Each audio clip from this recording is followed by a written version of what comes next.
Have you ever been through something and you don't know what just happened, but you know it was important to go through? This is that journey for me.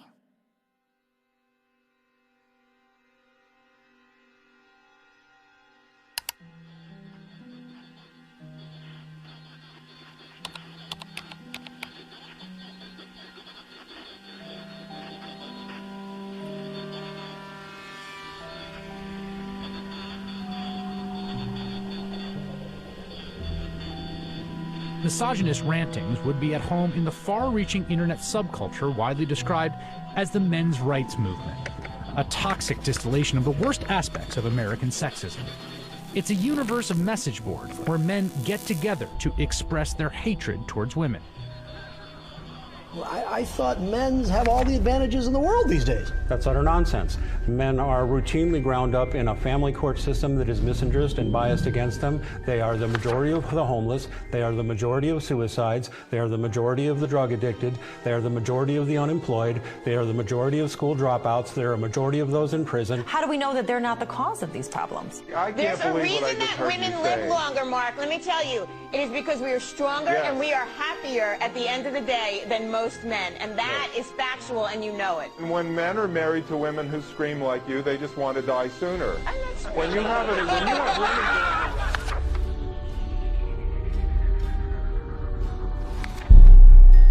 A voice for men, an online hub for men's rights activists, and they were founded by a man named Paul Elam. It's a website called A Voice for Men that's run by a man named Paul Elam, which is male spelled backwards, but it is his real name, apparently. It's a gathering of women haters. The Southern Poverty Law Center has classified that group and men's rights groups as hate groups. He wrote a piece declaring the month of October to be Bash a Violent Bitch Month. I mean, literally to grab them by the hair and smack their face against the wall, he wrote.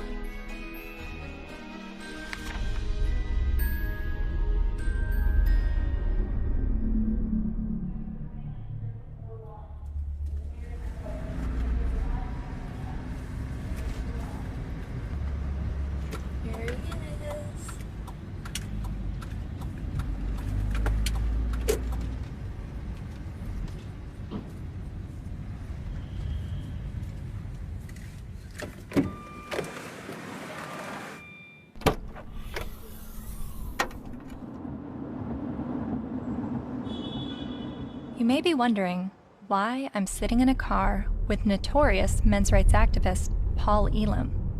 That's a valid question, and to answer it, I need to start at the beginning of how I became a feminist. I was a quiet kid preferring to observe from afar. My mom put me in theater classes when I was 8 years old to break me out of my shell, and I loved it. So much, to the point that I decided to move to Hollywood when I was 18 years old to become an actress. What I wasn't prepared for was to be pigeonholed as the blonde who always died. Billy?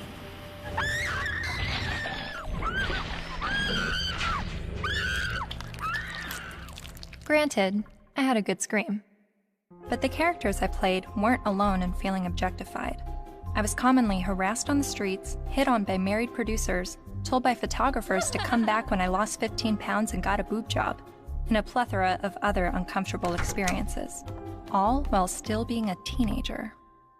I started to realize my role in the world seemed a little too similar to the unfortunate roles I was auditioning for, and it was not how I saw myself or the person that I wanted to be.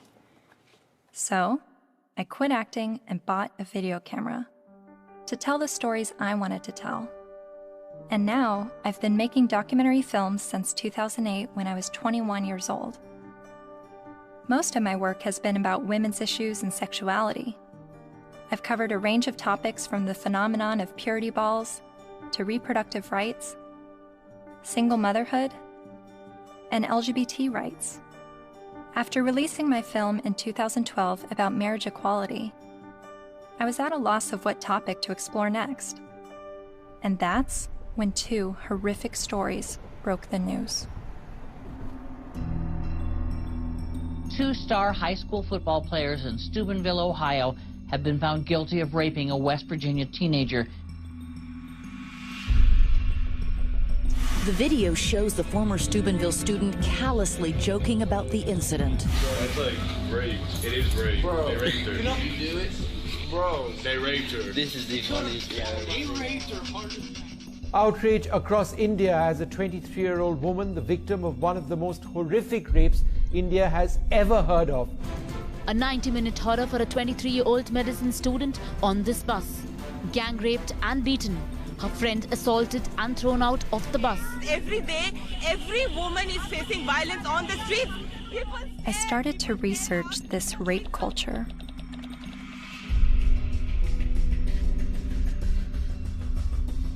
A website called A Voice for Men popped up.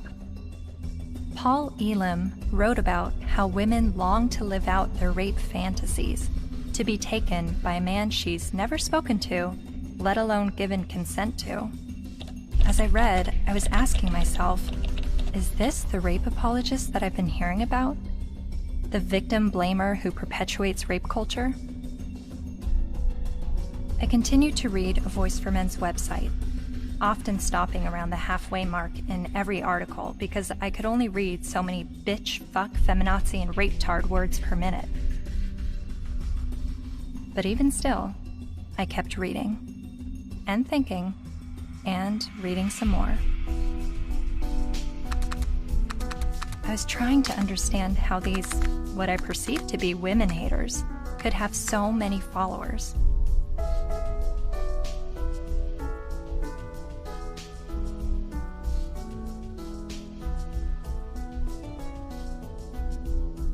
So, I decided to meet these MRAs. The ones leading the movement, and some of their followers too.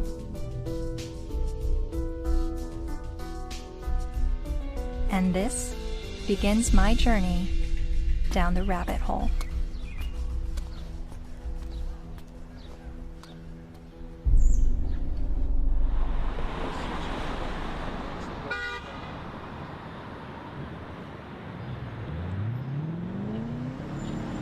This, ladies and gentlemen, is an historic moment. Never before has there been a gathering of this magnitude to support men's and boys' issues. We have got serious problems. I have been working in this area advocating for the rights of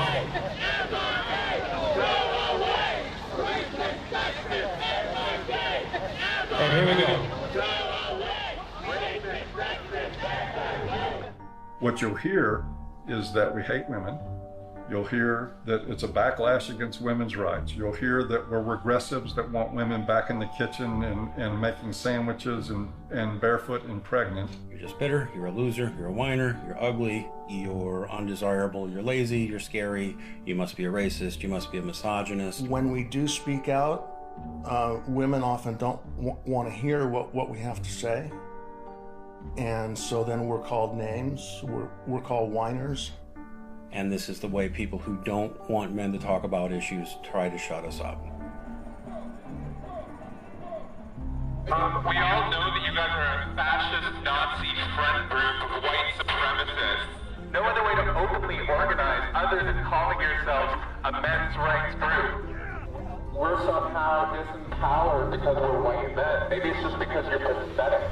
We're here to fight how misogynistic assholes think they have the right to oppress women. White men are starting to feel misplaced because women are sharing space. It's disgusting, and scroll the fuck up, and don't confuse suffrage with oppression. Everyone suffers, it's universal. I am a man, and I need feminism. And it is crystal clear that the problems for men and boys are real. I would like to turn the microphone over to Paul Elam of A Voice for Men for some words.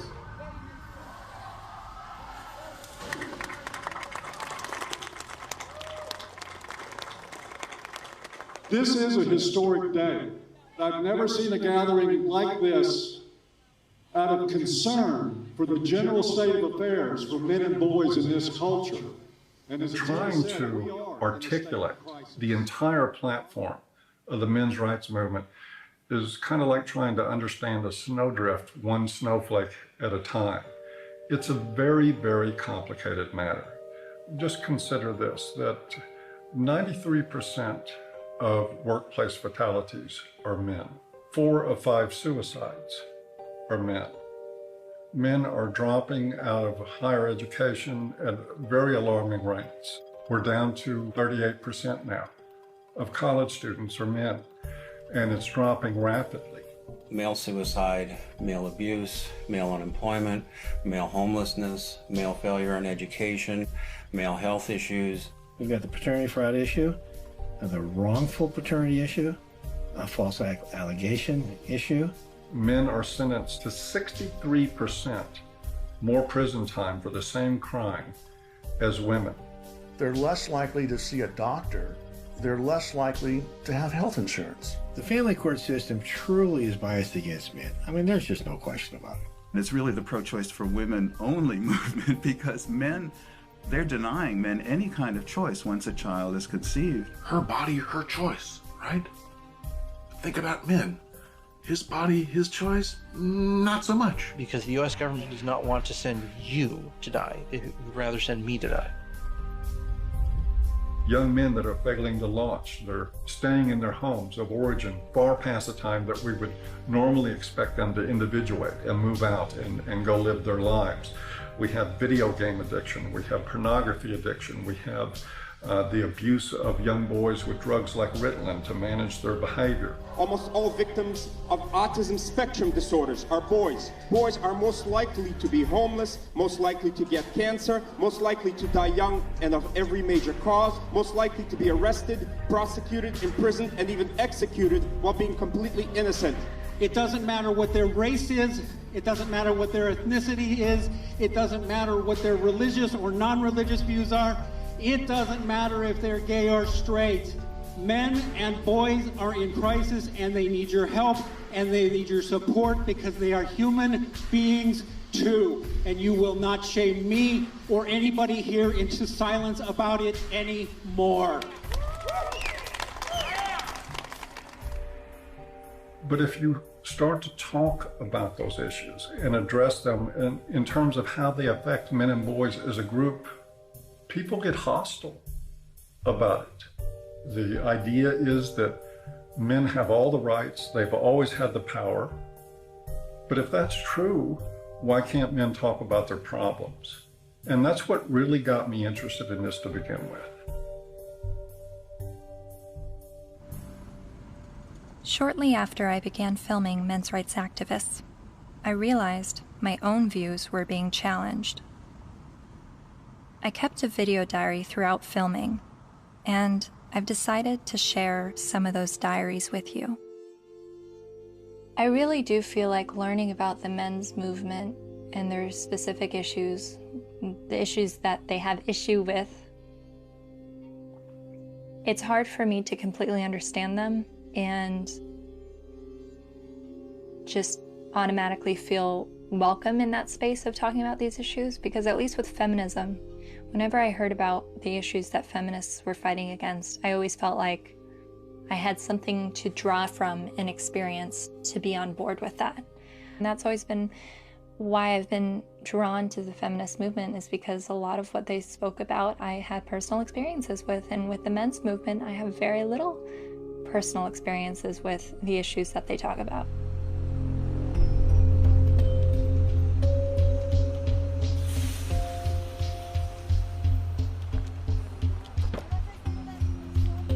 A cab driver who was driving a cab 70 hours a week was not saying, I am earning this money to have power over my wife. He was earning this money even though it took power away from his life. He was doing that so his child wouldn't have to drive that cab. The garbage collector does not get up at 3 or 4 in the morning in rain and sleet and snow and get out to do the garbage so he can have more power over his wife. That's power he's losing over his life in order to make his contribution, his sacrifice, his way of loving. And this has been translated into the culture of, you make more money than women do, you must therefore have more power.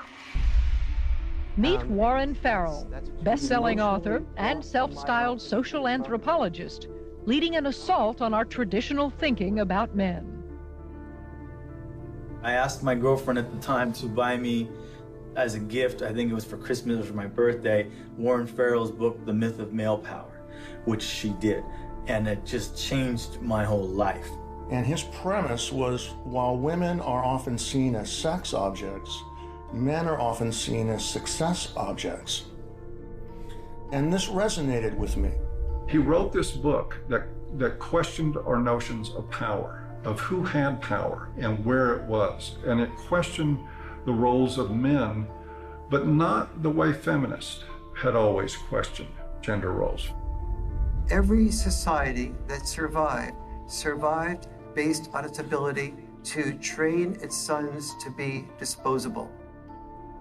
Disposable in war as warriors, disposable in work as firefighters, as workers on oil rigs and so on, coal miners, and indirectly, therefore, disposable as dads.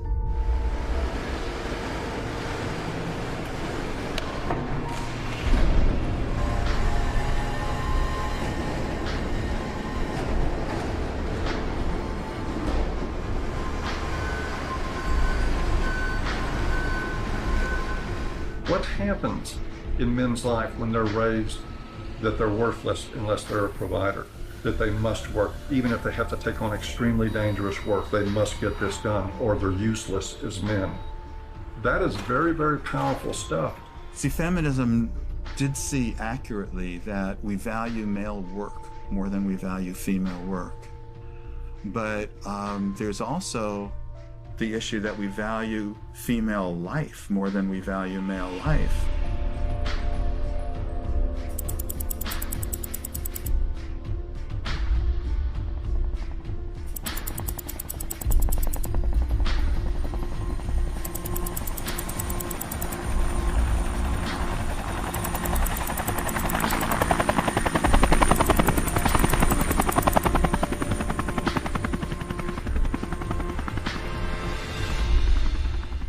Even when that plane went down in New York City a few years ago, and that, the pilot was a hero for the way he landed it and saved everybody. Word arrived over the citywide fire frequency that a commercial jetliner was in the water with 155 people on board.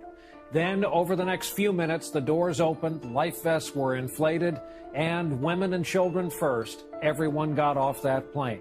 They saved all the women first. That's still, when I went on a cruise, there's still women into the lifeboats first, because not because you're a man, so you should be able to swim halfway across the ocean, but because you're a man, you're expendable.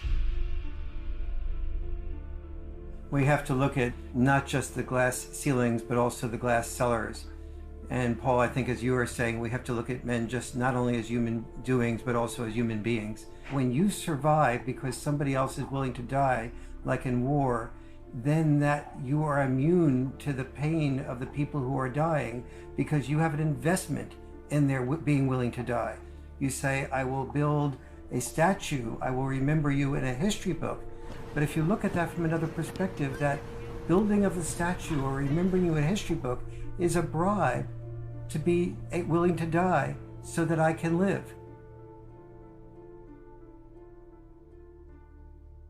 But both sexes, in the area where they are rejected, tend to turn what rejects them into an object.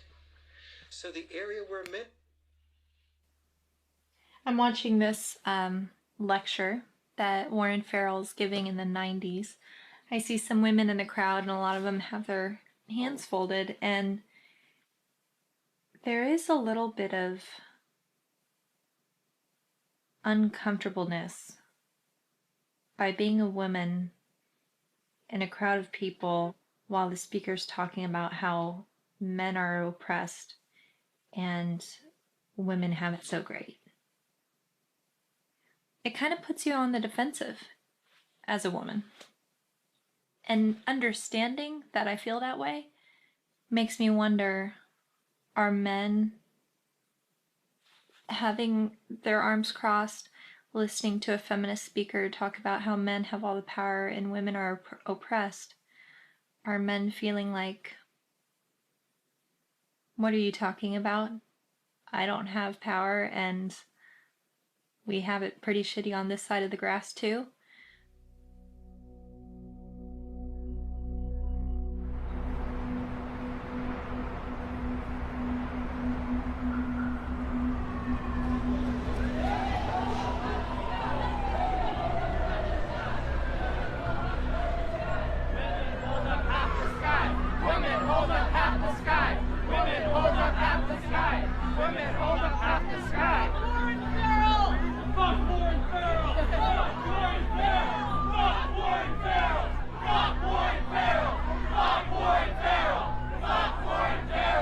In 2012, Dr. Warren Farrell was speaking on behalf of men's issues at the University of Toronto in Canada.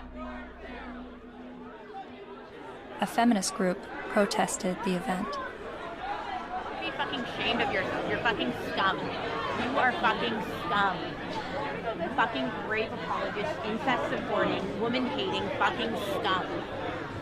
Is there someone else that you rate? Fucking scum. Yeah, just another. I just want to listen to someone else's opinion. I'm not even on a side here. I just listen to as many people as I can. You know what though? Why would you pay money to fucking support a fucking rape apologist if you weren't fucking one? I never heard him say anything about it. Well, it's fucking scum. Who do you serve? Who do you protect? Who do you serve? Who do you protect? You're fucking scum. Fuck you. Raise your side of me. All cops are bastards. ACAB. Real fucking scum.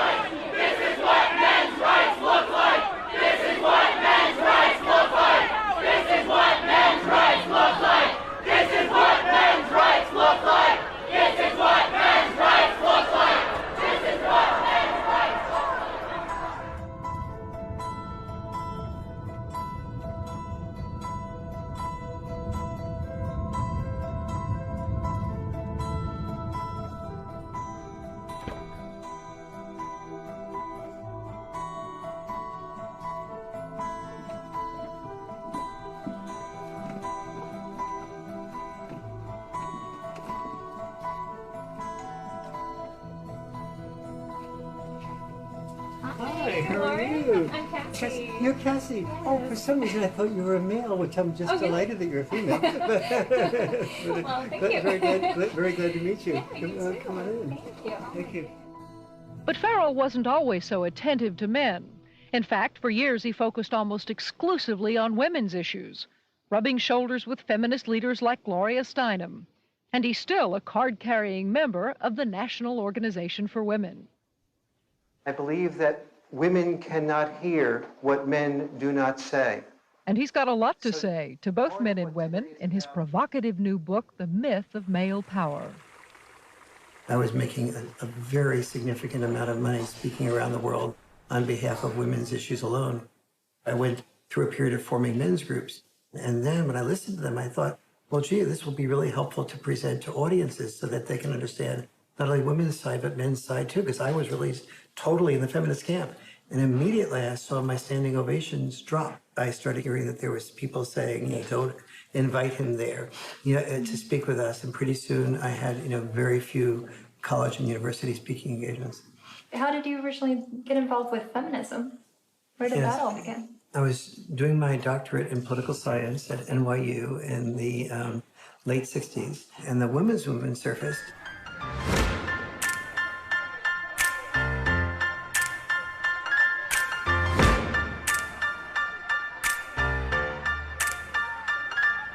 And I started to say, this is the most exciting thing I've ever heard, because I'd heard of civil rights, gay rights, But suddenly, women were saying, I don't want to be confined to just being a homemaker or a secretary.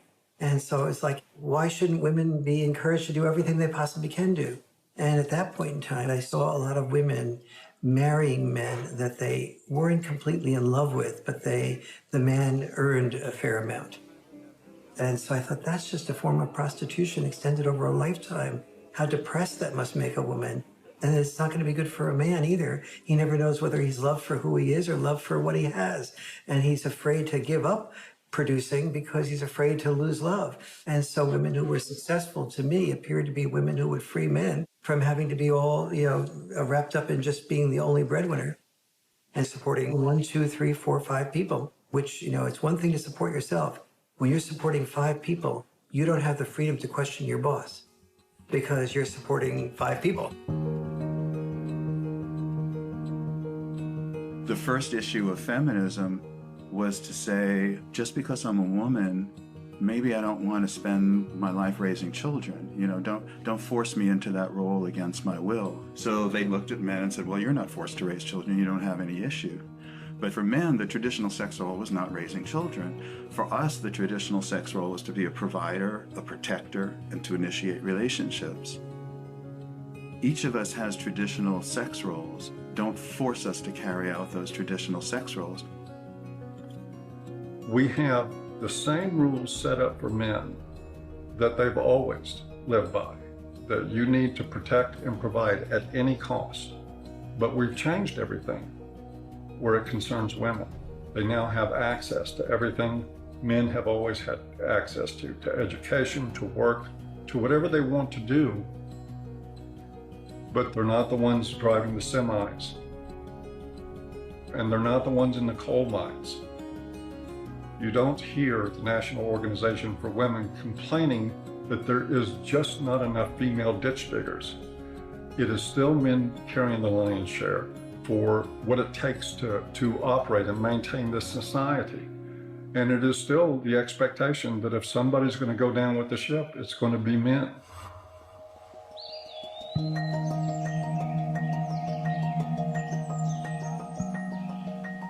Flexibility in roles is where we should be all headed. Any men's rights activist that I would support the portions of the women's movement that is encouraging women to have more flexibility in roles. So where do the men's movement and feminism disagree? Well, only on the fundamental belief that the women's movement says men are the oppressors, that we are involved in a patriarchal world in which men invented the rules to benefit men at the expense of women. But don't we live in a patriarchy? When most of the world's nations still have never had a female leader.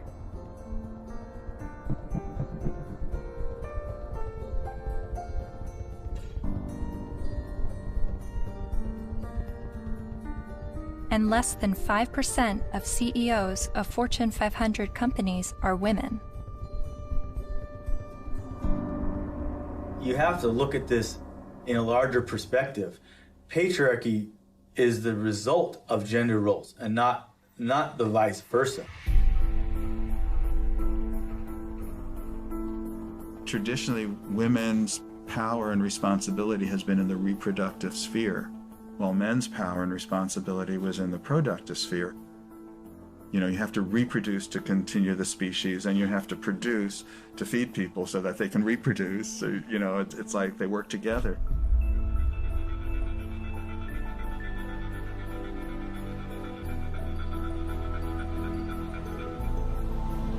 And most cultures divvied up roles because women were responsible for childbirth and were more likely to breastfeed. They're not more likely to, they did the breastfeeding. They tended to be involved in the role of raising children. Men tended to be involved in the role of raising money or making a killing of the animals or making a killing on Wall Street. But those were our obligations. So that's why industry was male-dominated and government was male-dominated, because that was our job. And so what we call patriarchy is men giving into the expected roles that they're supposed to give into, and many of those roles are very harmful. Working exceptionally long hours, difficult hours, dangerous jobs, getting killed on the job. Even politics, a lot of people describe as masochism. Imagine what it takes to be a successful politician. Imagine how much of your personal life that you give up, how much you work, how much privacy that you sacrifice, how much freedom in your day-to-day life that goes out the window. There are more men willing to do those things than there are women. But also, just because men are the ones, for instance, writing the laws in general, doesn't mean that the laws are protecting men. You hear about patriarchy, right? All the evils of the world's from patriarchy, but we're the ones dying, you know? And we die for you guys, you know, to protect our families, our friends. In every society that's ever existed, women have had privilege and protection that men did not. For example, we never hear about how men were excluded from the Forced Labor Convention of 1930 for years. The Forced Labor Convention was an international treaty that banned slavery and forced servitude, but it made an exception for able-bodied males ages 18 to 45. Eventually, they got rid of that, but there was still an exemption for prisoners and military, which is 90% male. Stop pretending that you're oppressed and men are your oppressors. It's a lie, and it's a hurtful lie, and it's a hateful lie, and it's wrong.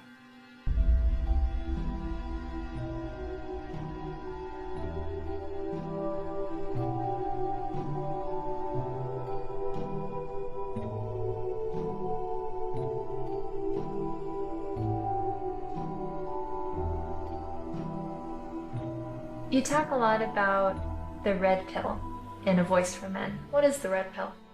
Oh, it's sort of a cultural slogan. It comes from the movie The Matrix, where the character Neo is given the choice between a red pill and a blue pill. You take the red pill, you stay in Wonderland, and I show you how deep the rabbit hole goes. And if he swallows the red pill, the scales will be peeled back from his eyes. He will see everything that he hasn't been able to see. And if he takes the blue pill, he'll just go back to sleep and live in his sort of unaware, semi-comatose state forever and probably be a lot happier. It's a pretty apt analogy. So what is the blue pill in this world? Well, the blue pill is the paradigm that most people live by, that men have all the power, that they've always had all the power, that domestic violence is a problem that's committed by men against women only, that sexual assaults are only committed by men against women, that women don't make the same money for the same work as men. Teach men not to rape. Only men can stop rape. Men commit domestic violence. We need to stop violence against women instead of just stopping violence. That is feminist training. The MRAs say that we live in a blue pill world where women are victims, men are perpetrators, and it's all a lie. And that we're brainwashed to believe this, and that it's not true, and that men are slaves in this world, and women are...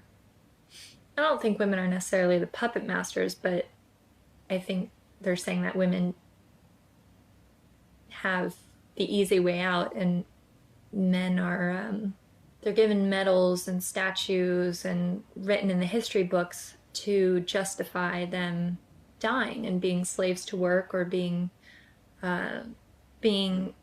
used to progress societies.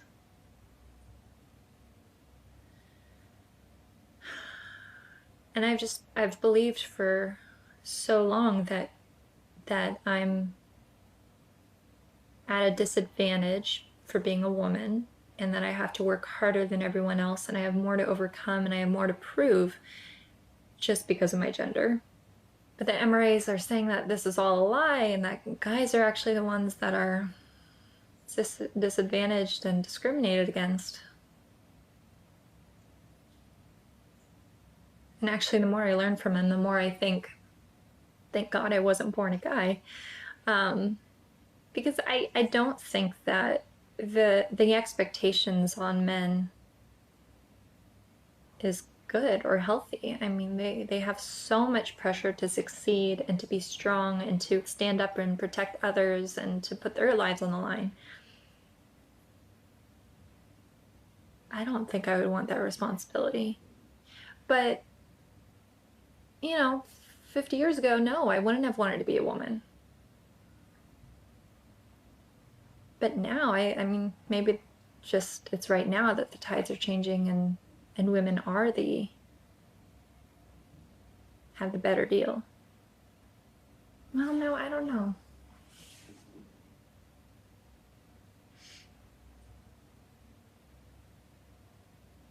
And then sometimes I think the MRAs are just duping me and giving such a strong pitch about what they believe in to convince me of something that's actually just some out there theory that men are discriminated against and women have the advantage. Yes, this is Cassie J. It's regarding a documentary about the men's rights movement, and we're looking for feminist voices now to speak in the documentary.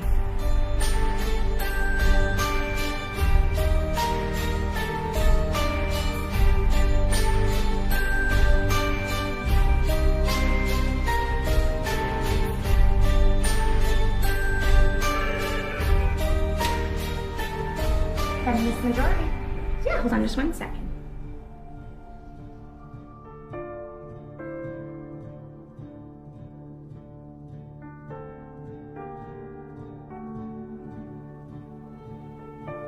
So I realized, okay, I need to bring some feminists into the mix, make Good. sure that we have that side Good. spoken for.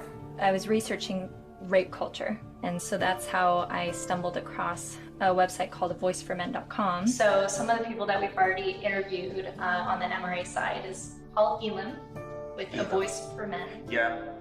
Are you familiar with him? Oh, I'm familiar with them. I've never met them. Yeah. Obviously, they've spent a significant amount of time and energy denouncing me, so I figured I might as well have a look at what they say. Yeah, really, the men's rights movement is part of the backlash. The backlash? To feminism. The men's rights movement really got going as women began to make gains, and some men have felt threatened by the opportunities that have been opened up to women. And I don't know if it's because some of them feel threatened that they now have to compete with a lot more people for their jobs. They now can't get into the best schools if a woman or a girl has better grades. Think about it. Grandfather's generation probably had it pretty well, right? All of his needs, his shirts were ironed, all of that was always taken care of. Well, you know, grow up. Realize the world has changed. And as much as the MRAs would like things to go back to the way they were, and use the argument that women have an advantage now, no person looking at the data can possibly say women have an advantage. We're just beginning to get a level playing field here. It's not tilted in our favor, I can tell you that. And they know it. They know it. But it's the constant distortion of the data. It's the spinning of a situation to make it look like women are somehow getting ahead, getting an advantage they don't deserve. It's part of the backlash. Political organizing comes from a feeling of victimization, which is why the men's rights movement makes that claim that men are the victims of discrimination. But it doesn't have much traction because, you know, you look around and it's hard to see it. We don't have movements called, you know, straight liberation. You know, the question I would pose rhetorically is the men's rights movement really the gender version of the white nationalist movement? Because there are plenty of white people who say that they are the victims of reverse discrimination. So of course it's not going to have very much traction. You can't really organize the people who are superordinate.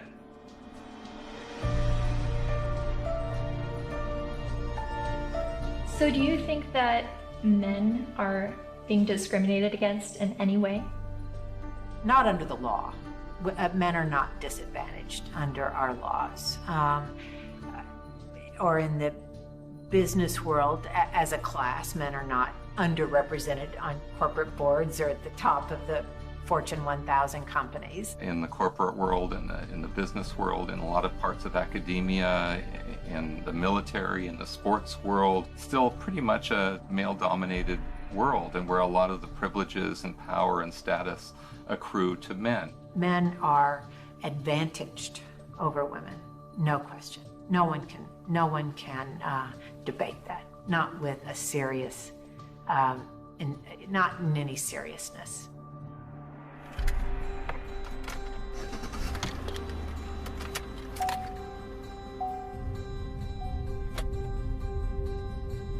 I was a math major as an undergraduate, and one of the fundamental things about geometry is the distance from point A to point B equals the distance from point B to point A. And if women are so different from men that men can't understand the female experience, we need to listen to women to describe it, then the male experience is so different from the female experience that you can't understand it. You need to listen to us.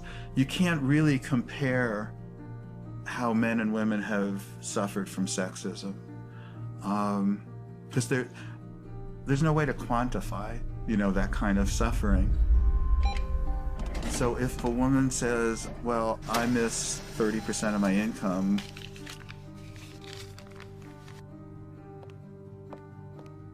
more than you miss 6 years of life, there's no way to quantify that. Or I've lost a job opportunity because I'm a woman. There's no way to say, well, I've suffered more than you because you've lost a kid because you're a man. We can't, but it's it is serious.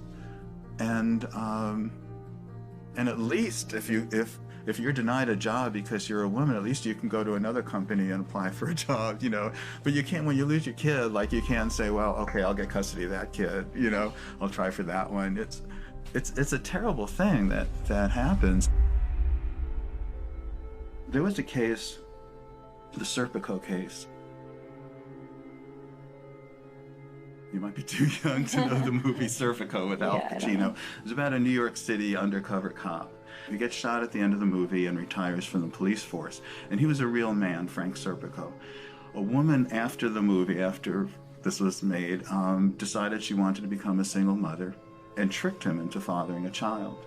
And the court accepted that because she told her friends she was going to trick him, and they testified, and the court said, yes, you were tricked into it, and still awarded her over 90% of his police pension. So everything that he goes through in this movie to including getting shot, to earn his pension, she won by sleeping with him one night. My son's mom wanted to have children with me, and I had always refused, saying, you have this anger problem, you need to get counseling, I'm not going to consider having children with you until that's dealt with, because she would lose her temper almost every day and just use any weapon she could, and like a child's the perfect weapon. So I was really definite about that. But she also used to proofread my articles for me. And I wrote an article for Playboy about Serpico. And when she read that, she told her friend she's going to trick me into fathering the child. She doesn't need my permission. And so that's how my son was conceived. Then she said, if you want to see your son, you have to stay in a relationship with me. But if you break up with me, I know all the things that a woman can do to a man. She's read all my articles. She saw my talk shows. She said, I know all the things a woman can do to a man, and I'll do them to you. So that's what I had to deal with. Like everything that I had been raising awareness about for the previous 17 years, then she combined into one thing for me to live through. It's really ironic. For the first 5 to 7 years, I guess, we would see each other 4 times a day for exchanges. On average, every single day, I had to deal with some scene. A scene meaning she would just not show up, or she would hold the kid out and then pull him back and hold him out and pull him and just kind of play with me, or she'd let me have the kid and then she'd stand in front of the car so I couldn't move. You stay in Mommy Town tomorrow. You stay in Mommy Town for a couple of days, 2 days, and then you come back to Daddyville. Another time I saw her hold him by the shoulders and say, Daddy is a bad man. Daddy is a very bad man. And so he had to go through this long custody battle, and the decisions that they would make, you would just go, wow, there couldn't be any explanation. You know, either they're absolute idiots or it's biased. There's just no other explanation for it. One other thing, his mom is obese and wanted him to be obese for various reasons. One thing is so he would identify more with her side of the family than mine, because we're all fan. Another was so that he would enjoy being with her more, because when he was at my house, he had to get activity, you know, and eat well-balanced meals and get his sleep and stuff. And at her house, they would bake brownies and stay up late and just watch TV. And so where would you, if you're a little kid, you know, where would you enjoy being more? But he self-reported to the mediator how upset he was about being obese, that the worst thing in school was when kids called him fatty, and how he cried. And his physician said that he's really concerned medically.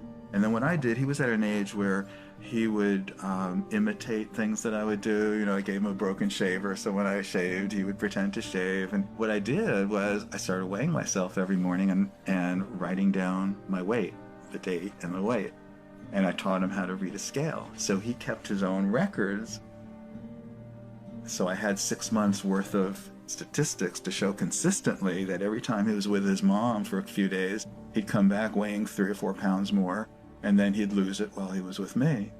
So they had, you know, that how much he was upset about the problem. They had his physician being upset about the problem, and they had the proof of where the problem lay. So the judge's decision was that father should no longer be allowed to weigh the child. Problem solved. After 14 years, my body gave out. I got sicker than I've ever been. I realized I'm going to die. That's not going to do anybody good. I've got to give up the fight. So I gave up custody. And so I don't see my son anymore. He hasn't been in my house since. So I did lose him. Just like a dream. You're like a guiding light shining in the night. Fred claims that during his 14-year custody battle, he spent the equivalent of 5 years of his gross income on legal fees, mediators, and child support payments. I was really in his life a lot longer than most fathers would have been. It's something most fathers can't afford. You are so beautiful to me.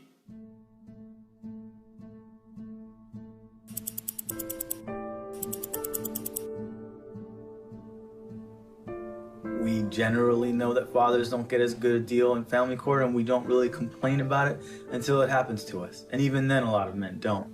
Many men's rights activists come into being men's rights activists as a result of getting a divorce, wanting to be equally involved with the children, and realizing that women have the right to children and men have to fight for children. When your family courts run on the supposition that mothers are more fit to be custodial parents and that fathers are more fit to provide a check every month and to become what we like to call Uncle Daddy, where they visit their children. To me, that's one of the greatest obscenities in the world, the idea of visiting your own children, where you get to see them for 2 hours on Wednesday night, and you get to have them for X amount of hours every other weekend, and you have no say in how they're brought up.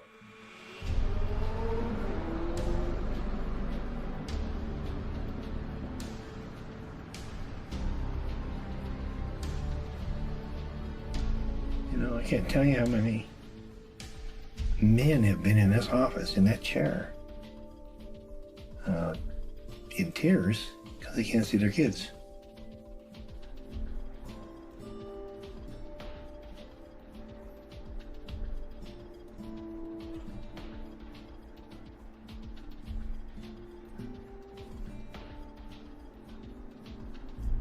some of this stuff ends up in horrific consequences.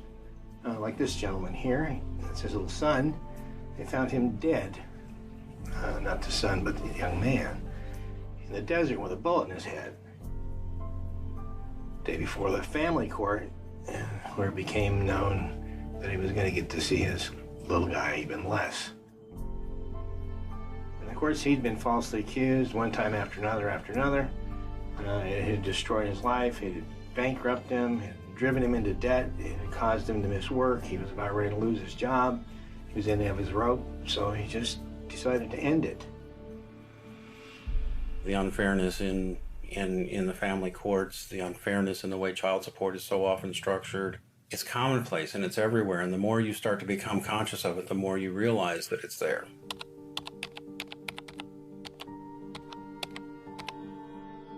I started to research some fathers' rights issues and came across some harrowing stories. Like this man in South Carolina who found out his only daughter was adopted away by the mother without his knowledge or consent. His daughter was with an adoptive family in California, so he began his fight to get his daughter back. Adoption is for children without families, not children with a willing and capable family. And this man in Colorado who lost his daughter when the mother left the state to give birth in Utah where he wouldn't have legal rights to his child. He fought for 4 years in court and finally won visitation rights. Only visitation. I can't explain the emotion, the happiness. There's this hard fight and what this means to me. And then there's this heartbreaking story.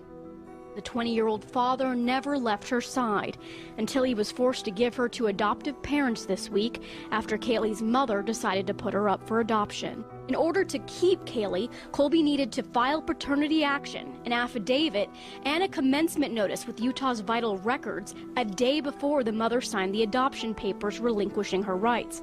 But in Colby's case, the mother only gave him a few hours' notice of what she was going to do. I would like her back. Men in the men's movement are not upset about having to be fathers. They're upset because they're not allowed to be fathers. That guy blows his head out, blows his brains out. Because of family court? And people don't think there's something wrong with that? And we just open the doors tomorrow for business as usual, and that's okay?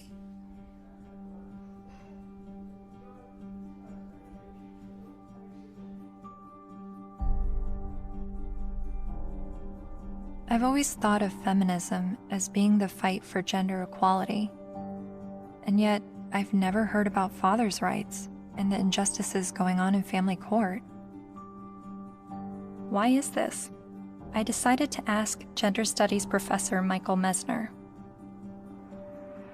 Well, I'll just say I don't think it's, I don't think that a lot of their assumptions are correct to start with. There's no doubt that there have been some men who get just screwed by court decisions and custody cases. But I think when you look at the broader patterns, it's still the case that in intact heterosexual families with kids, women are still doing the vast majority of the housework and childcare, and there's a lot of sort of father absence, lack of participation by fathers, some of whom I think then after divorce happens end up suddenly wanting equality, as fathers when they haven't really been participating equally as fathers before. So to me, it always kind of swings back to the feminist perspective of how we need to push for full equality across the board, including before divorces. If we have that, then we might expect more symmetry after divorces happening.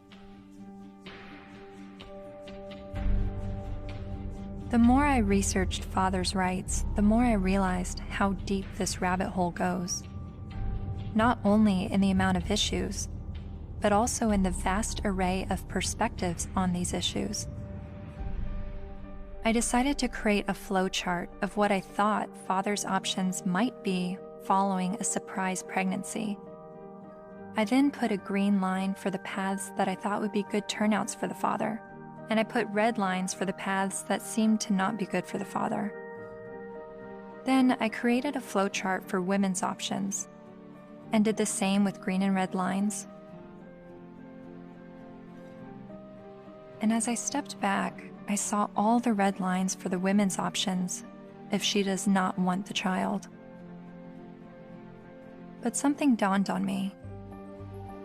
Of every path the biological father could go down, he's at the mercy of the woman's sole discretion. Although women have very difficult choices to make, she at least has the choice.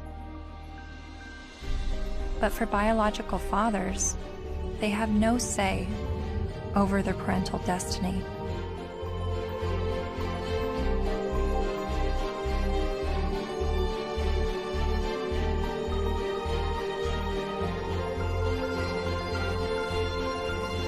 This is my friend Dara.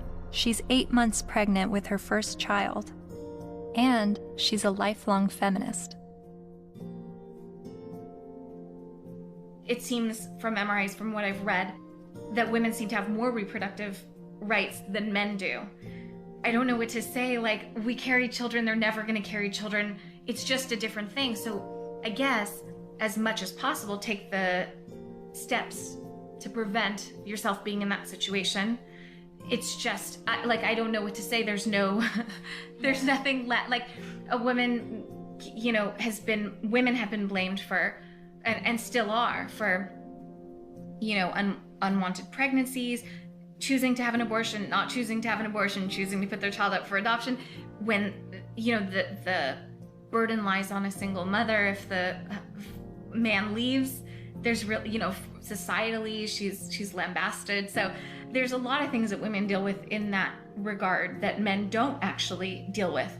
So I can have compassion for their situation, but I don't know that it's going to change in the way they want it to, because it's biology, you know? So if you're going to be having sex that could result in pregnancy, and you haven't had this conversation with the woman that you're having sex with, you better have it. You better have it fast. That's when the man has the ability to make decisions, either not to engage in sex or to use condoms and to use other forms of contraception. So that's where his role comes in. Once he's impregnated her, she's the one now faced with continuing a pregnancy, faced with the health risks that accompany pregnancy. So his rights have to be exercised early. But once she's pregnant, all decisions must be hers, because ultimately she is the most impacted. There's just no question. And she ultimately has the responsibility for that child.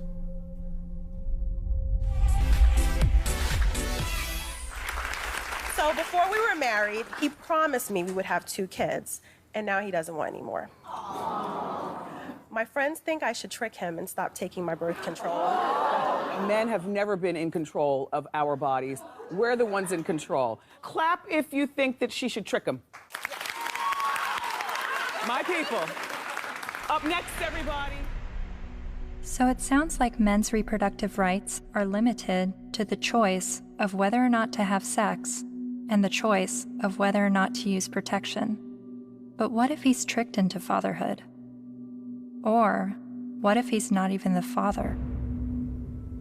What does paternity fraud look like? It's ugly. It's extraordinarily ugly. And we have to distinguish between paternity fraud and wrongful paternity. What's the difference? Wrongful paternity can be innocent. Okay, we went to a party. I had sex with 6 guys. I think it was when I was hanging out the window I got pregnant, but I wasn't sure. But, you know, if anybody knows that guy's name, would you please have him call me? And then she names one of the other guys, and he didn't have sex with her. It wasn't malicious. It wasn't intentional. She wasn't trying to harm anybody. She was just trying to figure out who it was. Wrongful paternity. More often, and less facetiously, okay, I'm married, I had an affair. Obviously here, there's all sorts of problems because there are more victims than the person who's named as dear old dad, who may be the wrong one. There's everybody involved in the family, like a situation in Texas where the family had 5 little towhead kids, all guys, all little blondos. And all of a sudden, one day, one of the little blondo kids gets in trouble, has to go to the hospital. They can't get a hold of mom. They get a hold of dad. Dad rushes to the hospital. Needs to give blood. Whoops. Can't do it. Wrong blood. What? All the kids look alike. Turns out it was the guy down the street. You've heard of this case? No, it's a real case. So what happens to this family? Can you fathom what happens to this family? How do you think the kids feel when they find out dear old dad isn't dear old dad and it's the guy down the street? How do you think dad feels? That these 5 little boys that he still loves dearly, when he finds out they're not his bio children, but he still can't tear away because he loves them. He's devoted himself to these. How do you think it feels? I mean, it's horrific. Horrific. That's not wrongful, that's deliberate. So that's paternity fraud. That's paternity fraud. She knew who the father was and lied about it. Paul was right when he said, trying to understand the men's rights movement is like trying to understand a snowdrift, one snowflake at a time. There are unique fathers' rights issues that vary between unmarried, married, and divorced dads. But there are also men's rights issues for non-biological fathers. Like this man who is facing jail time for failure to pay child support for a child that DNA tests prove isn't his. Carnell Alexander still owes more than $30,000 to the state for a child that's not his because the mom wrote his name down because she needed to name someone in order to get welfare benefits. And I had to put him down as the father. That was the only way I can get the system. I'm almost homeless. I'm almost in jail. I'm out of work. My money is being threatened to be taken. He says the law needs to be changed, so when this happens, as it often does, other men don't become dad by default.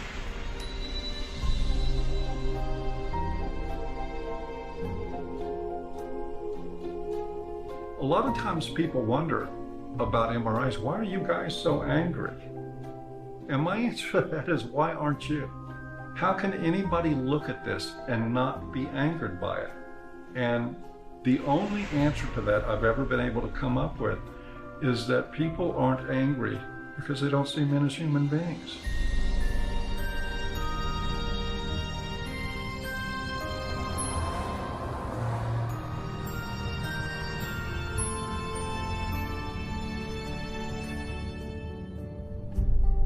I continued traveling North America, meeting MRAs from all walks of life, hearing their personal stories, their red pill moments. I met a young man who was sexually abused when he was 16 years old while living at a residential home for people with developmental disabilities. She's the only woman I've done anything ever with, partly because it just messed me up so much. She continues working there. She hit me in the face. She actually hit me throughout the house, chasing me throughout the house. When I reported my domestic assault to the police officers, I did not at all bring up the fact that I was sexually assaulted, because if he wasn't going to believe that I was a victim of domestic violence, there was no way he was going to believe that I was going to be a victim of sexual assault. I met the honey badgers, women who are men's rights advocates.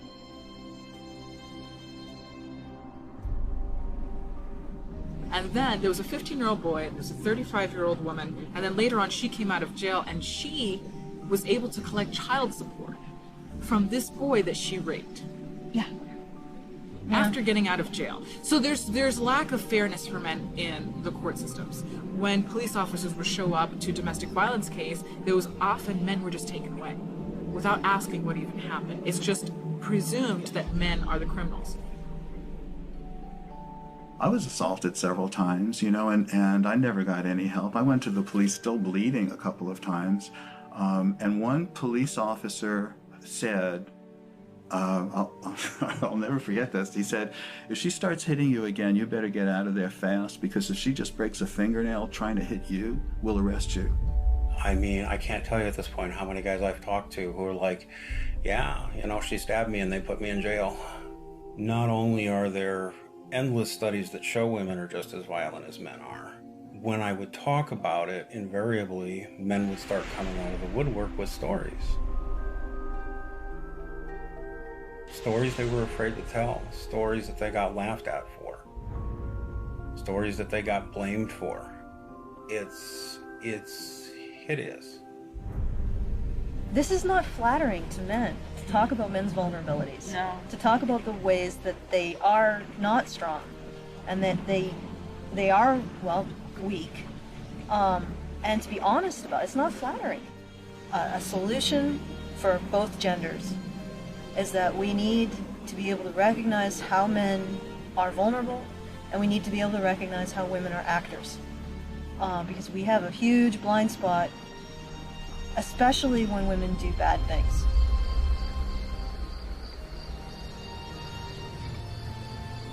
My best friend that I grew up with since kindergarten was being physically abused by his wife, who he'd been married to for 20 years. She'll break glass and throw it at him, punch him. I've seen it just happen spontaneously, and it was frequent. And he's bigger than her, but he didn't want to hit her. And he didn't want the children, they had 3 minor children, he didn't want them seeing this at all. So he would usually just go outside, because there would be glass breaking or things being smashed or yelling, and he knew that the neighbors might think it's him. So he would go outside so the neighbors can see what's happening. Eventually I said, look, you need professional help, and so does she, and maybe the kids do too.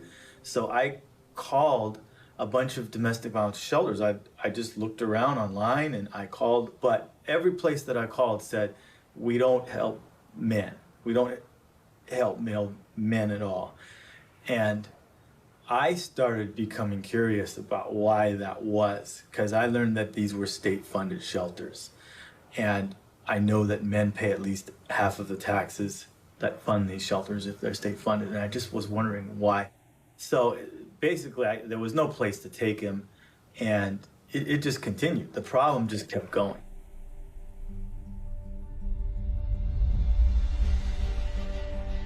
In the United States, there are over 2,000 domestic violence shelters. All of them serve female victims, and nearly all of them turn away male victims. In fact, as of 2016, there's only a single domestic violence shelter for men. My initial reaction was that there needed to be thousands more women's shelters because that many more women are being battered. But as it turns out, 1 in 3 women and 1 in 4 men will be victims of physical violence by an intimate partner in their lifetime. Sure, there's a slight majority of female victims, but how can that excuse denying men help? Couldn't this be considered gender discrimination?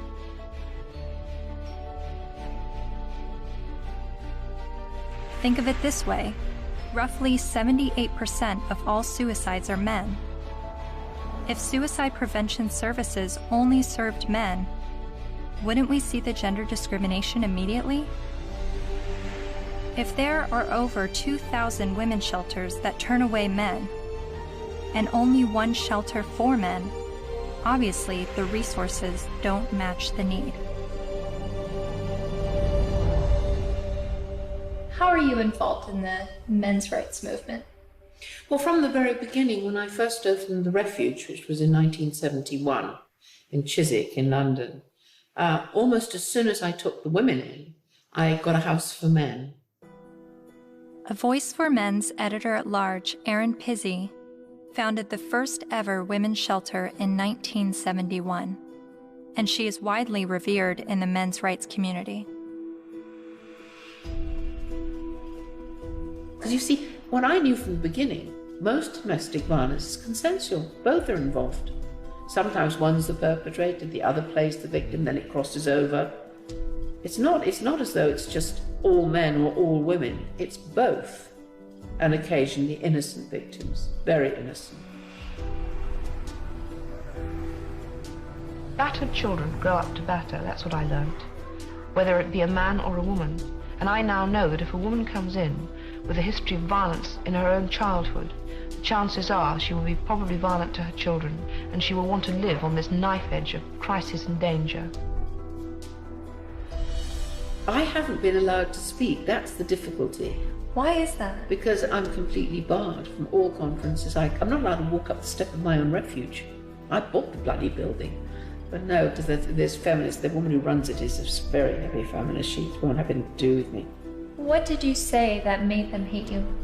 That women could be equally as violent as men. That was from the beginning.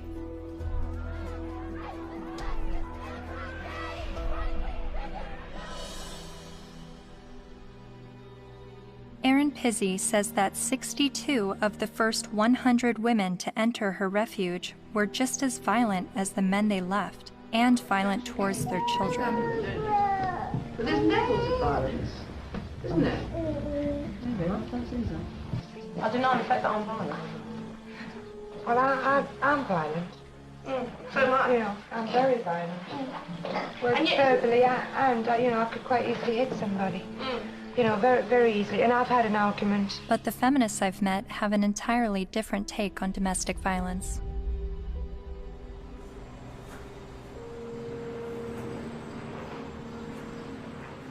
On the whole issue of domestic violence, that's just another word, really. It's a cleanup word about wife beating, because that's really what it is, or dating violence. And it's not girls that are beating up on boys, it's boys that are beating up on girls and using violence to intimidate and to control. And we have very few what's called domestic violence shelters, which are places that women can leave their home with their children and get a new start, get out of the violence. But there are not nearly enough of them. We need more funding and more resources, because it is a tremendous disadvantage for women and girls.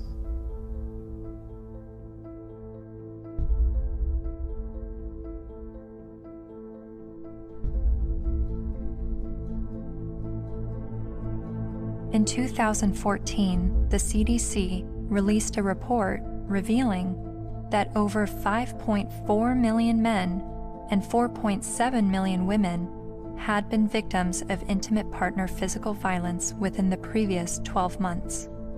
But then why does the media paint domestic violence as a women's issue? The World Health Organization says 1 in 3 women are abused by their partner. 1 in 3 American women experiences domestic violence or stalking at some point in her life. And when it was addressed as a men's issue, the speaker's point was that it's a men's issue because men are the problem. I'm going to share with you a paradigm-shifting perspective on the issues of gender violence. I don't see these as women's issues that some good men help out with. In fact, I'm going to argue that these are men's issues. Why is domestic violence still a big problem in the United States and all over the world? What's going on? Why do so many men abuse physically, emotionally, and verbally and other ways the women and girls and the men and boys that they claim to love? What's going on with men? Let's grant every single empirical case as being true. Yes, it is true. Let's just say, it is not true, but let's just assume that there is gender symmetry in domestic violence, that women hit men as much as men hit women.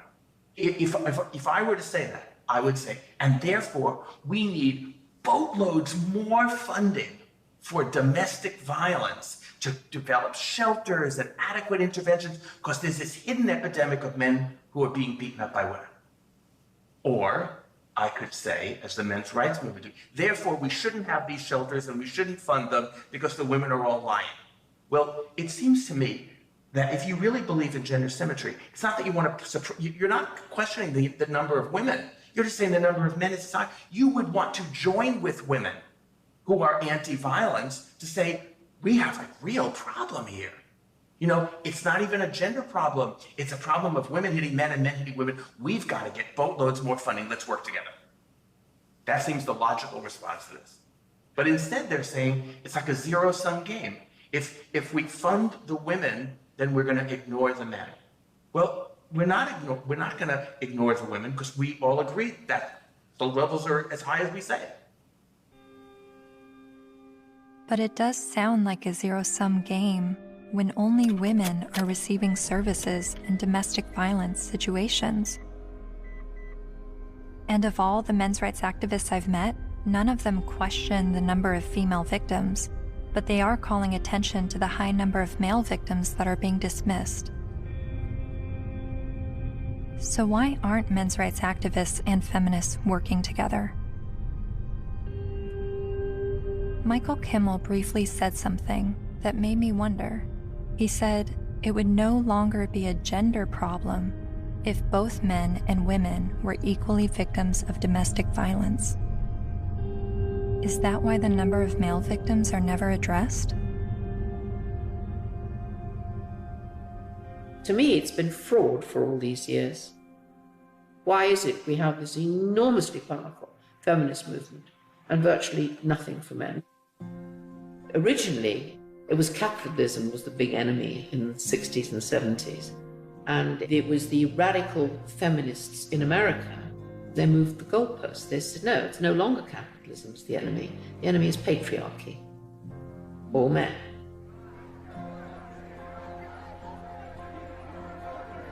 And that's how the women's movement began. And it was enormously successful. The new mood in the refuges was going to be that no men could work in refuges and can't today. They can't sit on the boards. And boys over 9 or possibly 12 can't go into refuges, or you call them shelters. Their mothers have to make other arrangements for them, which I find shocking. And it ring-fenced money. I think that that particular time when the feminist movement were desperate for funding because they'd run out of publicity, and they were desperate for funding, and they needed a just cause. And unfortunately, it fell into their laps. It's an enormous industry. I mean, violence against women, they get something like, well, it's $1 billion and over a year. And an awful lot of that goes on really supposedly rehabilitating men, but essentially punishing them with something that's called the Duluth model. Duluth Power and Control Wheel. You guys know about that? No. I'll give you a copy. In 1977, I think, a bunch of crazy women up in Duluth, Minnesota figured out they had the solution to domestic violence, and it was all about patriarchy and all about men. And it's the Duluth Power and Control Wheel, because men are all about power and control. Of course, not you ladies. You guys, you don't control anything. You have no power. You're just sweet and innocent little things. Okay. So this power and control wheel is divided up in all these things, you know, about who does this and who does that and blah, blah, blah. Of course, it's all men.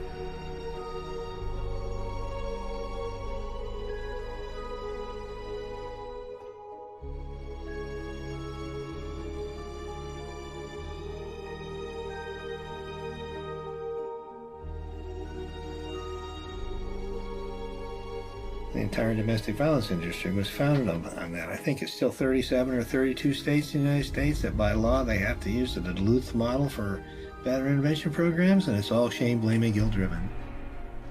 If you're a man and you walk in, you must admit you did it up front or you're in denial. There's no debate, there's no discussion, there's no possibility that you could be falsely accused. The criminal justice system could have made a mistake. None whatsoever. You are in a state of denial, and you will complete that course or you're going to go to jail. You will be re-engineered. That's frightening. Frightening? Yes, that's frightening. I think it's terrifying. Absolutely terrifying. All I had to do, I had a simple choice. I could just say, yes, you're right. Men are the enemy. No problem. But I couldn't. I absolutely couldn't.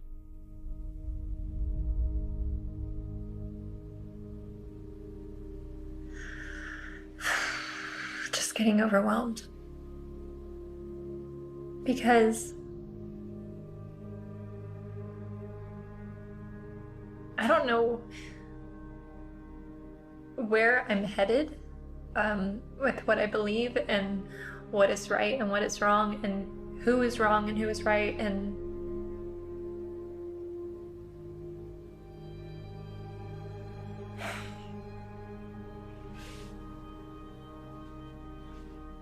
the truth is somewhere in the middle, and that's why I'm feeling frustrated, because I don't know where the truth is, and I don't know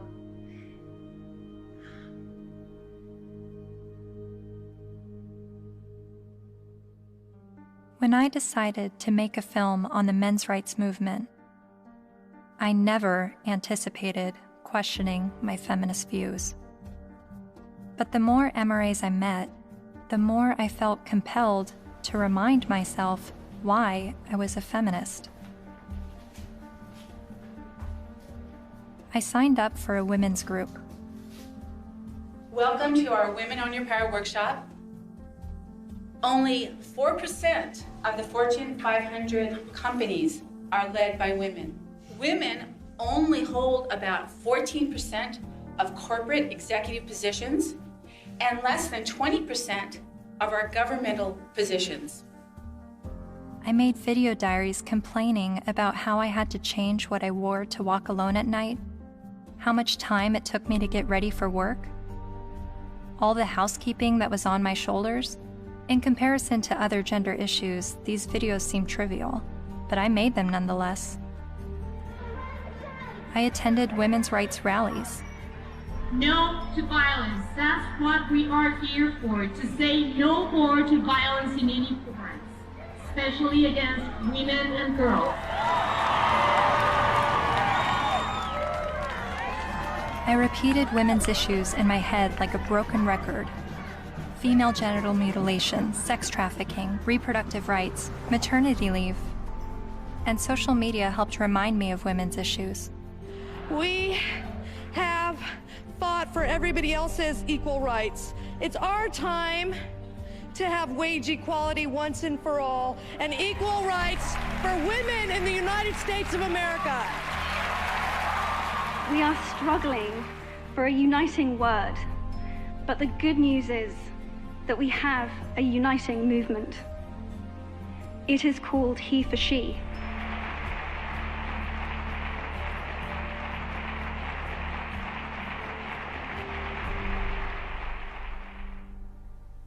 Whenever I hear the MRA's point of view about how difficult it is for them, I immediately go to, well, what about us? What is it like for us? And then I get on the defensive and want to make sure that women's struggles are also heard.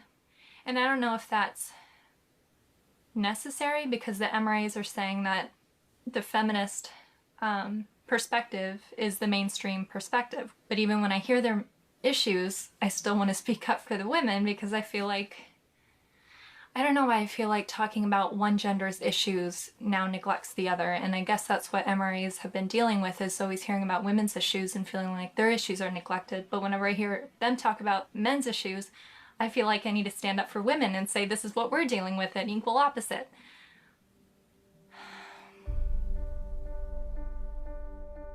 I met with men's rights activist Karen Strawn late one night in a noisy bar. She became well known for her YouTube videos talking about male disposability and other men's rights issues. And she's a honey badger. Part of what I do and what I research and what I think about is the reason psychologically why feminism seems to be such a comfortable, warm blanket emotionally for so many people, men and women alike.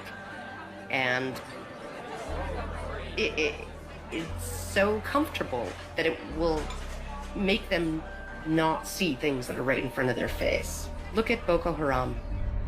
Hundreds of young girls, fast asleep in their beds, are awakened by the sound of gunfire. Armed attackers have stormed their boarding school and set fire to dozens of buildings. Nearly 300 of them are dragged from their dorm, loaded onto trucks, and carried away deep into the forest. From New York to London rallied yesterday demanding that the terrorist group Boko Haram bring back our girls. It just gets to the core of you, This unconscionable act was committed by a terrorist group determined to keep these girls from getting an education. And what happened in Nigeria was not an isolated incident. It is a story we see every day as girls around the world risk their lives to pursue their ambitions. I mean, you must have heard about that, right? That's being spun as a fundamentalist Islamic group that is so determined to be misogynistic and oppress girls that they want to deny girls an education. But they are not against girls being educated. They're against anybody getting a Western, secular, or Christian education. The initial attacks, and there were several of them, there were over 100 men killed and 1 woman killed. And the victims were described as people, right, or villagers. Right? And in the previous attacks on the schools, they actually let the girls go. They separated out the boys and girls, and they let the girls go, and they told them, go home, get married, renounce your sins, and live a righteous life under Allah, right? And then they burned the boys alive. There was literally no outrage, right? It was barely reported on. It was one of those things, there was no opinion pieces on it, no nothing, right? Until the girls were kidnapped. And look at it this way, because we played right into their hands, because they want attention, right? And they weren't getting any attention from the Western media when they were just slaughtering boys, right? They want attention. And what do? They kidnap girls and sell them into marriage or slavery, right?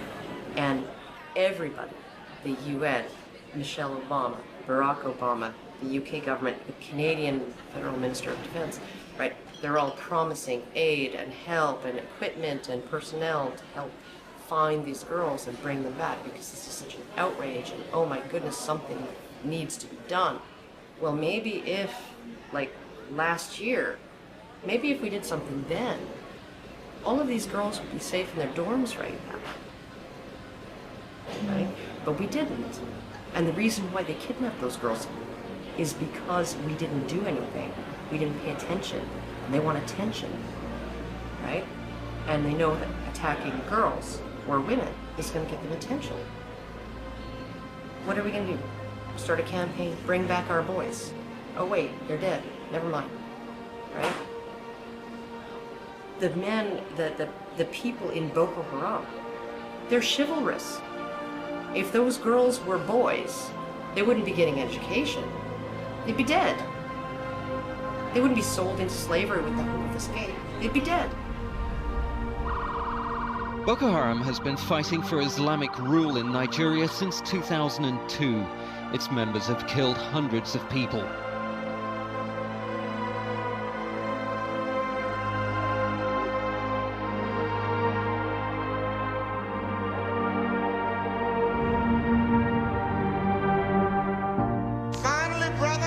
At least 69 dead, although some reports put the number at about 150 and scores more injured.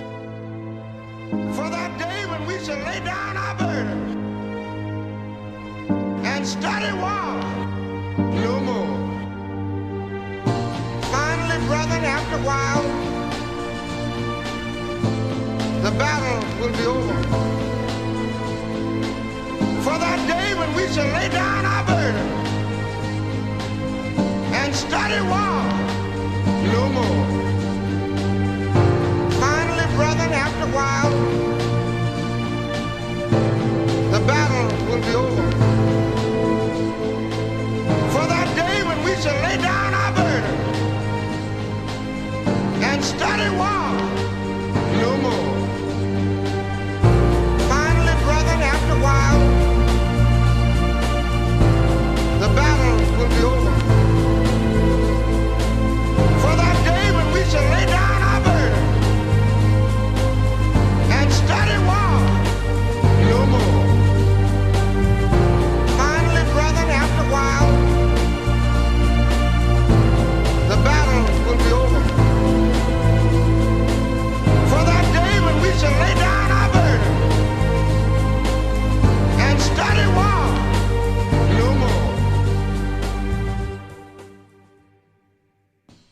most important things the men's movement is doing is being able to say, men need compassion, and men deserve compassion. And to have that happen, I'm not expecting it in my lifetime. It's an ocean of pain out there. This stuff we're talking about has been going on for so long. And nobody listens. Nobody cares. It's one thing when you look at what happens to women and you feel normal, healthy outrage about it, and that should happen. But when you can look at what's happening in our courts to men, in our medical establishment to men, in our schools to men, and yet we remain so cerebral about all of it. Yes, well, that is certainly something to consider. If it were happening to any other group, we would be having protests from coast to coast. And the fact is that it is happening to men every day, right in front of our eyes, and people will get angry at you if you try to talk about it. That's how deep the prejudice runs. But there have been protests, not with the intention of shining light on men's issues, but rather with the goal of silencing any discussion of men's issues. Like at Ottawa University, when Professor Janice Fiamengo attempted to give a lecture that questioned the feminist narrative.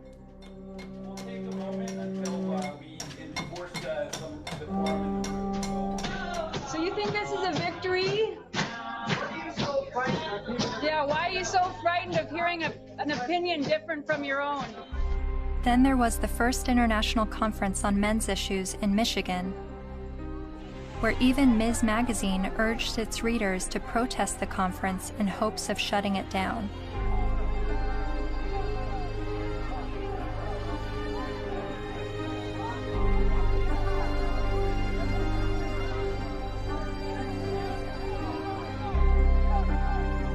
But perhaps the most well-known protest of a pro-men's rights event happened in April 2013 at the University of Toronto, when the Canadian Association for Equality hosted a discussion titled From Misogyny and Misandry to Intersexual Dialogue. Well, in my 20s, when I went to Columbia to study art history, and that was in '68, and that was the height of the epidemic. And so suddenly I was confronted with the direct possibility of being drafted for combat. And I discussed that with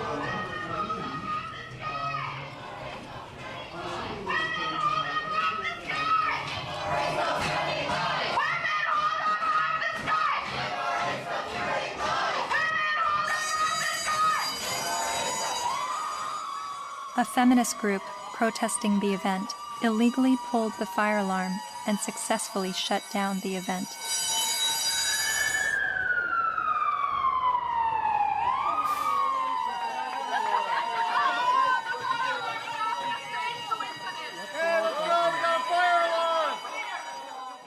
Once outside the lecture hall, feminist protesters and men's rights activists got to speak face to face. So, number one, shut the fuck up for a second. Feminists do not want you to lose custody of your children. The assumption that women are naturally better caregivers is part of patriarchy. Feminists do not like commercials in which bumbling dads mess up the laundry and competent wives have to bustle in and fix it. The assumption that women... This is a list of the things that we're working towards. Now, if you would shut the fuck up for the 50th billionth time, these are things we agree on, actually. These are things that we're agreeing on. And these are things that you've actually all got skewed fucking views on. You think that feminists are trying to take away your fucking rights, but as a matter of fact, what we're trying to do is we're actually trying to work on the same things that you're working on, but except the fact that you're just too busy hating women. You can't fucking see that we're trying to work on those same situations. Are you conflating feminism, which is an ideology, with women, which is a demographic of societies? Okay, Mr. Derailing for Dummies. Okay. You're still a hate An group. ideology. Yes. I also hate a lot of other isms. So you admit, though, racism, sexism. Oh, bullshit, bullshit, bullshit. You hate sexism, but you're an MRA. Okay, no, point taken. We win. You obviously have Sorry. read our literature. Okay. You don't actually work on anything. You're not creating any change in the fucking world. Your fucking website's a hate website against feminists. You're not actually creating any change. Feminists do not want you to have to make alimony payments. Alimony is set up to combat the fact that women have been historically expected to prioritize domestic duties over professional goals, thus minimizing their earning potential if their traditional marriages end. The assumption... I'm reading, fuckface. I'm trying to I'm letting everybody else hear it, okay? It's not just for you, Mr. Entitled. The assumption that wives should... Why do you think the men's rights movement is at odds with feminism? What has created that clash and that war between each other? Well, one, feminism has spent the last 50 years demonizing men, which is sort of one of the problems. Feminist scholars have characterized men as inherently violent, inherently bad, inherently predatory, inherently oppressive. They have postulated that masculinity is a disease. Feminists aren't the only problem. The problems didn't start with feminism. So when I start criticizing feminism, I want you to know you're just part of the problem. They're just part of the problem. You calling men oppressors and women oppressed demonizes men, and I believe diminishes women at the same time. It's a way of telling men to shut up. It's a way of telling men that their experiences don't matter. You tell a man he's privileged, therefore anything he's gone through or anything he has to say doesn't matter. His lived experiences don't matter because he's privileged. So, how old were you when you started calling yourself a feminist? Or how many years ago? It was probably about 3 years ago, I guess you can say. I'm relatively new. Yeah, but I'm pretty loud, so silence only helps the oppressor, not the oppressed. A lot of MRAs say that feminism doesn't fight for the rights of men. What would you say to that? Crimea River. Really, because feminism is a movement about the discrepancies when it comes to women's equality, because we're still not there yet. You know, so don't even start with that whole, oh, but you don't think about the men's issue.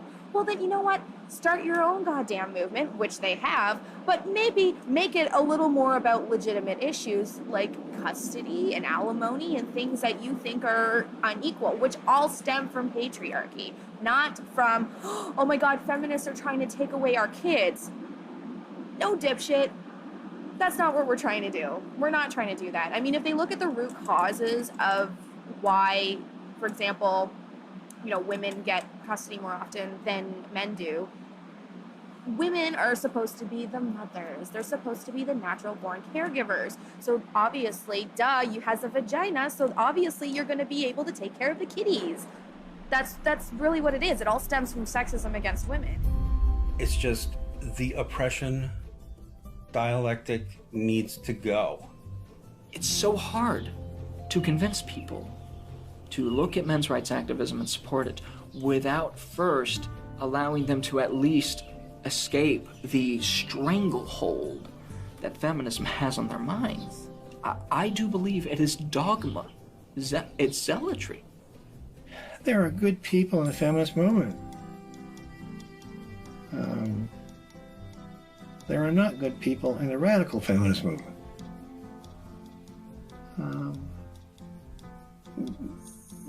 That system is based on hate. And hate is, in my opinion, hate's the most destructive force in the world. They're so quick to call us man-haters or misandrists. Misandry for life. No, like they're so quick to say that when all we're doing is talking about like patriarchal societies and structures that we want to dismantle. Nothing against men in particular, but just saying, hey, this is a system that we live in, and this puts men above women, and it's not necessarily their fault, but hey, recognize what's happening here, and let's work together to dismantle it. The omnipotent, ever-present patriarchy. The invisible force that directs all of our lives, right? and causes all oppression and all suffering, right? Our devil. And the beautiful, wonderful force for justice, feminism, the way. It's the way. It sounds like religion. It sounds like religion.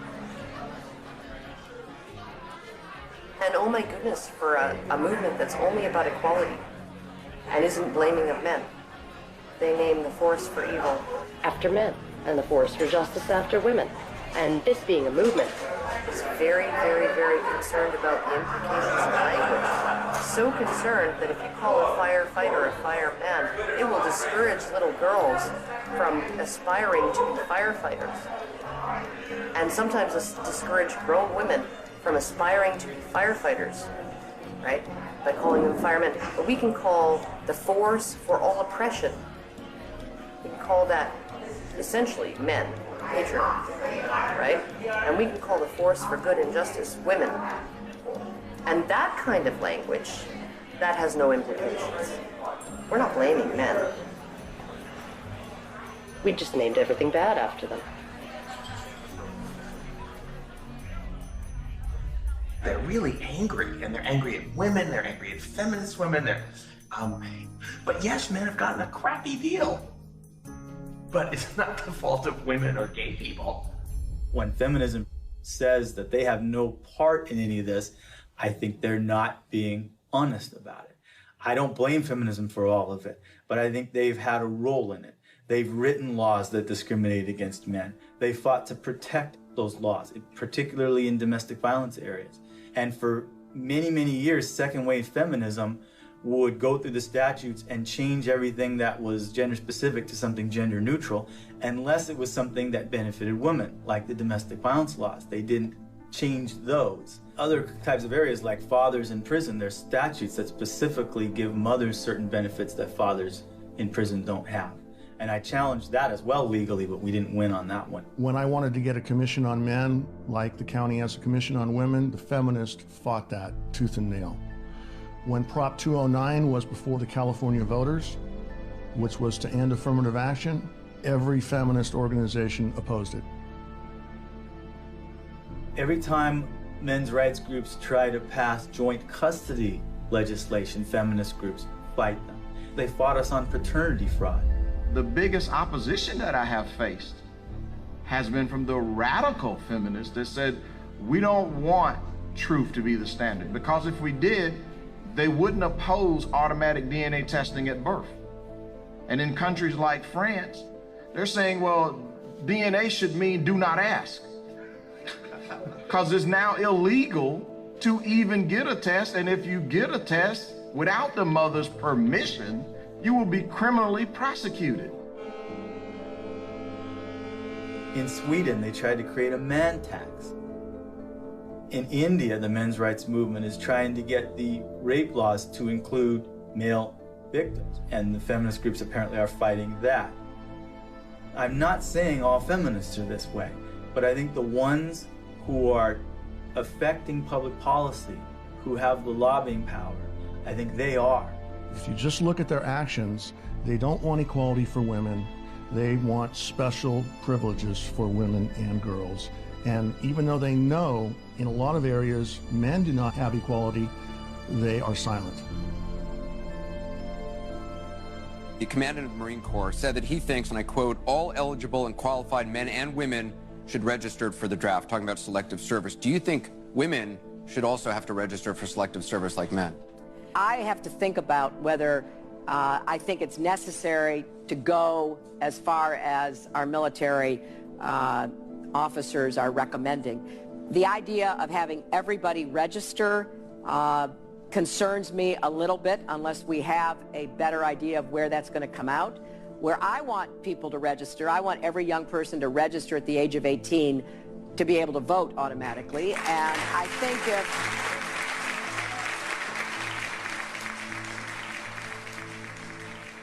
What's the motivation? People don't ask, what's the motivation? Do we need a men's rights movement? No, we need common sense. You know, but if there's going to be this women's movement, and this is the movement that's going to do all these things, then maybe we need a counterbalance, something called the men's men's rights movement or a men's movement. But I hate to see either one of them. I think it's a shame. I think it's destructive.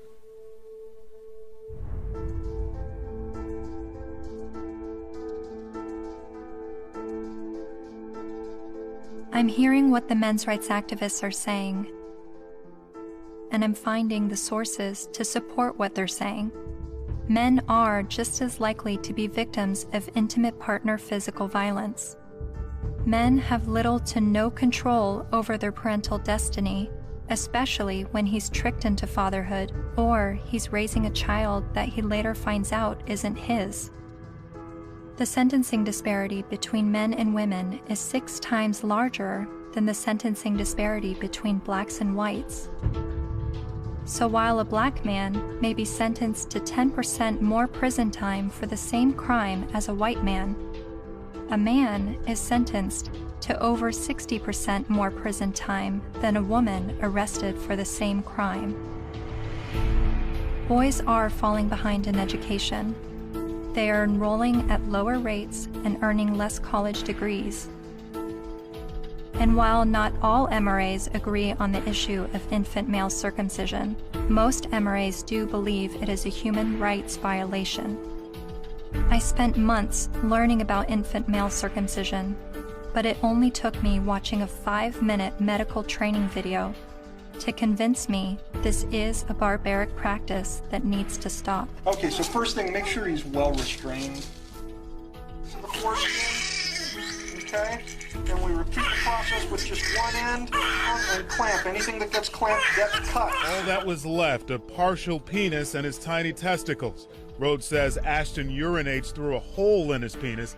She says she can't imagine now what she'll say to her son when he's old enough to understand what's happened to him. How could you explain it to your child that you don't have a penis or you might never be able to have kids?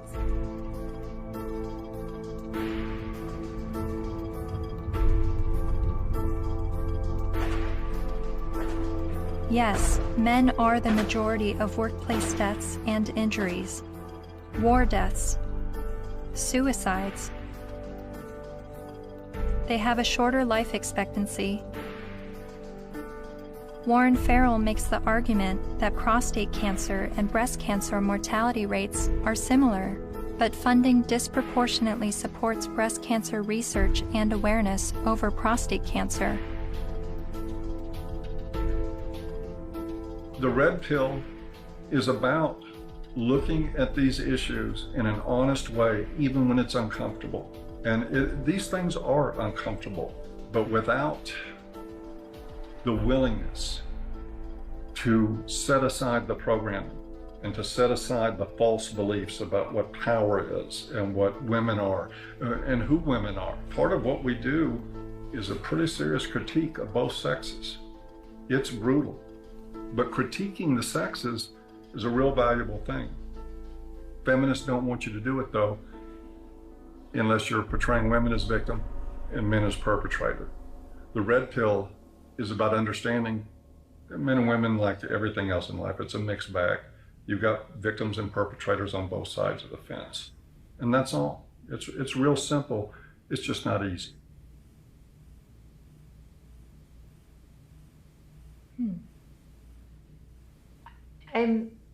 I think I agree with everything you said, but there's still some kind of unsettling doubt, and I don't know where that's coming from. I'm recognizing all of these very serious men's rights issues. But what I don't understand is how I could be agreeing with men's rights activists. Is this the same misogynist hate group I originally discovered online?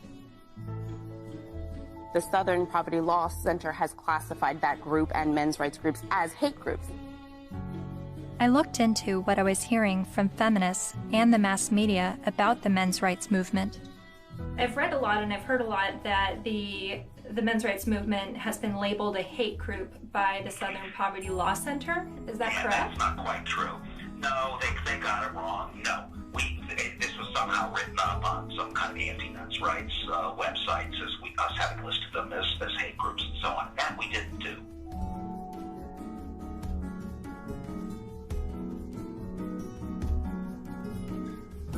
he wrote a piece declaring the month of October to be Bash a Violent Bitch Month. Jesus. I mean, literally to grab them by the hair and smack their face against the wall, he wrote. I then discovered that Paul Elam's famous Bash a Violent Bitch article was written in response to this article by Jezebel called, "Have You Ever Beat Up a Boyfriend? 'Cause, we have." The article cited a study that revealed 70% of non-reciprocated violence was perpetuated by women. The author then went on to say that she conducted an informal survey at the office, and the gist of her findings was that many women had physically assaulted their man, and it was interpreted as either being funny or he was asking for it. I couldn't help but see the hypocrisy in a major feminist website making light of abusing men, and MRAs stinging back only to have the media paint them as the abusers. Something else to think about. Arriving on campus, boys will also see the effects of women's studies programs, now usually termed gender studies programs. Make no mistake about it, however, they are still women's studies programs. I teach in the gender studies program at Wagner.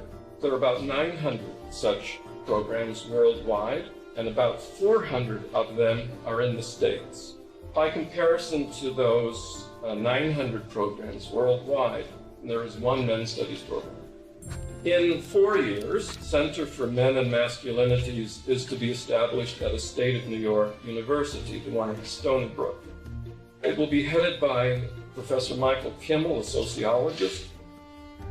Its advisors will include, probably among the advisors are funders as well, the actress and fitness expert Jane Fonda, Gloria Steinem, and Eve Ensler, the author of Vagina Monologues.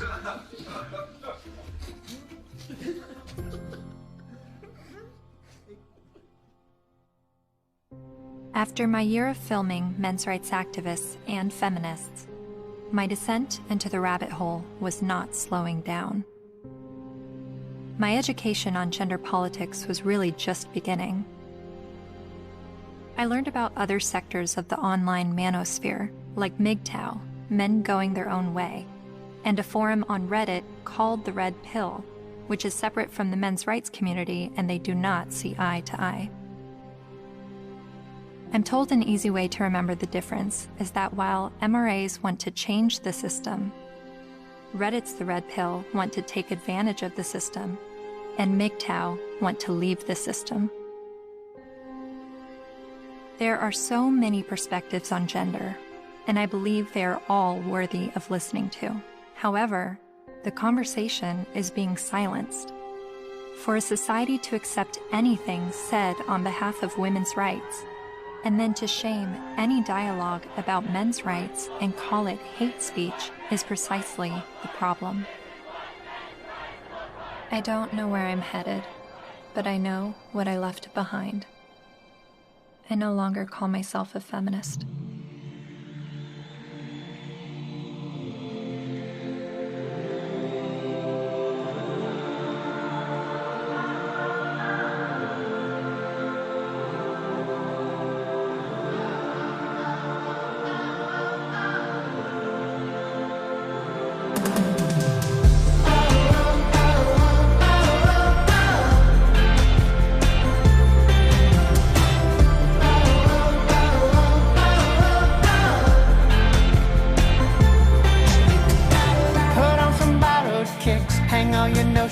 Up. It's never what it is. Wisdom is asking what. There is another side, down where the rabbit lives. My world will blow your mind. Just have a look at it. Think about it. Think about it. Think about it. Think about it.